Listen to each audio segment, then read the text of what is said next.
बिस्मिल्लाहिर्रहमानिर्रहीम। नाज़रीन, programme current affair के साथ आपका मेज़बान सैयद आसिफ अली हमदानी हाज़िर खिदमत है।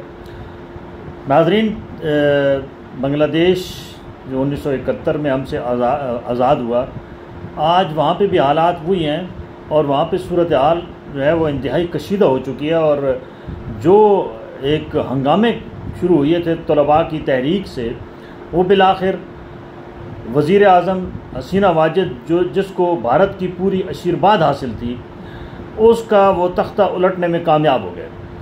और बहुत सारे मुतफर्रिक जो है वो इतलात आ रही हैं। कुछ इतलात ये हैं कि हसीना वाजिद ने इस्तीफ़ा दिया है और कुछ इतलात ये हैं कि हसीना वाजिद से इस्तीफ़ा लिया गया है और उनको बाकायदा फ़ौज ने एक महफूज रास्ता दिया है, क्योंकि उनके जो वज़ीर आज़म हाउस था उसके इर्द गिर्द जो लाखों की तादाद में 4 लाख से ज़ायद अफराद जो है वो इस वक्त बांग्लादेश के अंदर जो तहरीक चल रही है वो प्रोटेस्ट कर रहे हैं। और वो लोग उन्होंने वज़ीर आज़म हाउस को घेर लिया था।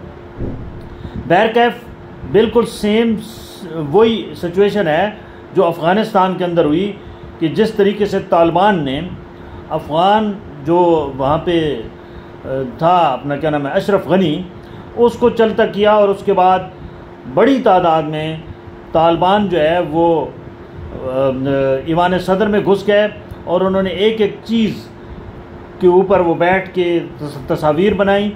और पूरा जो सदारती महल था, फिर उसके बाद जनरल रुस्तम का जो महल था, उसके ऊपर भी लोगों ने धावा बोला। आज सेम सूरत हाल अफ़गानिस्तान की बिल्कुल कॉपी 2 जो है वो बांग्लादेश में आपको नज़र आ रही है। इस वक्त बांग्लादेश के अंदर जश्न का समा है और फ़ौज ने सारा कंट्रोल संभाल लिया है और आम तअस्सुर ये दिया जा रहा है कि शायद ये फ़ौजियों ने सब कुछ किया, हालांकि ऐसा नहीं है। वहाँ पे एक अवामी इनकलाब आया है, क्योंकि लोग हसीना वाजिद की जो वहाँ बर्बरियत थी उससे बहुत ज़्यादा तंग थे। हसीना वाजिद ने चुन चुन के जमात इस्लामी जो वहाँ की मजबूत तरीन जमात है उसके रहनुमाओं को ना सिर्फ गिरफ़्तार किया बल्कि उन्हें वहाँ जेलों के अंदर सख्त सज़ाएँ दी, उनको फांसियाँ दी और बहुत सारे इस मूवमेंट के अंदर भी सैकड़ों लोगों की जो जानें हैं वो ले ली गई। और बिलाखिर हसीना वाजिद के जुल्म सितम, जबर और जो एक उसका इंतकामी कार्रवाइयों का सिलसिला था वो अपने अंजाम को पहुंचा। आज वही हसीना वाजिद जो है वो अपने आबाई जो यानी कि उसका वालिद जहाँ से आया था इंडिया से, वो इंडिया पहुँच चुकी है और वहाँ इंडिया में उत्तर प्रदेश में उसका जो है वो उसको अभी फ़िलहाल इतलात हैं कि वहाँ ठहराया गया है। बहरकैफ ये एक मूवमेंट हमारे लिए बहुत सबक आमोज़ है कि नौजवान जो हैं वो नस्ल किसी वक्त भी इनकलाब ला सकती है। नौजवानों का बहुत बड़ा रोल है, क्योंकि ये 20 साल से शेख वाजिद हसीना जो है वो काबिज़ थी और इसने इंतहाई ज़ालिमाना तरीके से जो है वो वहाँ पे इंतकामी कार्रवाइयाँ की और ज़बरदस्ती वो लोगों को उठा के मारने का सिलसिला भी उसका वो जारी सारी रखा। बहरकैफ जुल्म जहाँ पे होता है वो इंतहा के बाद उसका ज़वाल होता है और वो ज़वाल आज नज़र आया।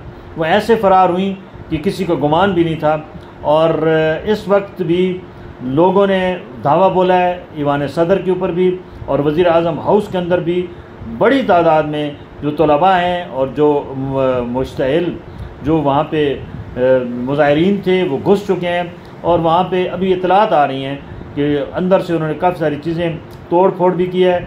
शेख मुजीबुर रहमान का मुजस्मा भी तोड़ दिया गया है और जितने भी निशानात थे शेख वाजिद हसीना के, उनको इंतकामी तौर पे वो मिटाया जा रहा है। और इस वक्त अबूरी सेटअप का भी जोड़ तोड़ हो रहा है और अगले 24 घंटे के अंदर अंदर अबूरी जो है वो बांग्लादेश की अबूरी सेटअप आ जाएगा और फिर इलेक्शन का बाकायदा ऐलान होगा।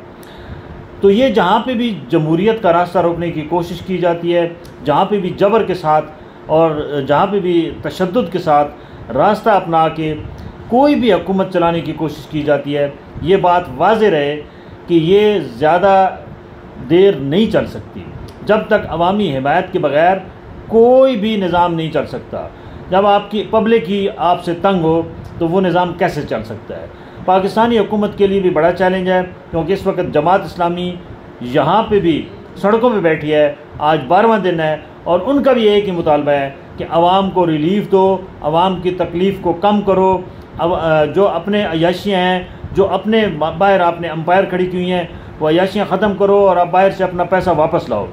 और IPPs के मामले में भी बिल्कुल जमात इस्लामी का दो टोक मौक़िफ़ है, डटी हुई है कि IPPs से मुआहदे ख़त्म करो और आवाम को बिजली के ऊपर जो भत्ता वसूल किया जा रहा है उसको फौरी तौर पे ख़त्म करो। हुकूमत को ये करना पड़ेगा। बसूरत दीगर सारी मिसालें सामने हैं कि अगर हुकूमत ने ये बिल्कुल गफलत से काम लिया, जैसे वाजिद हसीना वो ईवान में बैठ के कहती थी कि दुनिया की कोई ताकत मुझे यहाँ से हिला नहीं सकती, अल्लाह की सबसे बड़ी ताकत है और जुल्म का सूरज गुरूब होना ही है।